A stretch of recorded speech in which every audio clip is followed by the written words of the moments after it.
Naaresto na ng Santa Rosa Police ang dalawang lalaki na umunoy gumahasa at pumatay sa isang dalagang natagpuan sa isang ilog sa Laguna kahapon. Ito ang balita ni Sherwin Kulubong. Nakakulong ngayon sa istasyon ng pulis sa Santa Rosa, Laguna ang dalawang suspect sa panggagahasa at pagpatay sa isang 19 anyos na babae. Natagpuan ang biktimang kinilalang si Mary Grace Camangon habang palutang-lutang sa Salambago River kahapon ng umaga.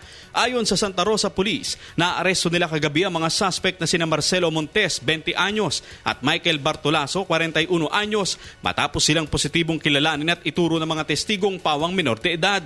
Sinasabing nakita ng mga bata ang dalawang lalaki na kasama ng biktima nang mangyari ang krimen.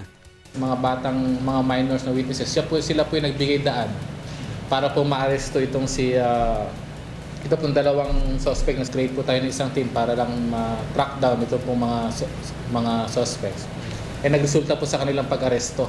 Sa inisyal na investigasyon ng pulisya, ginahasa muna ang biktimang si Mary Grace Camangon bago ito sinaksak sa ulo saka itinapon sa ilog. Itinanggi naman ng isa sa mga suspect na may kinalaman siya sa krimen, ngunit idinin nito ang kanyang kasama. Hindi po talaga yung isa po na dinadamay niya lang ako para magkasama dito sa loob. Wala talaga po ang kalaman.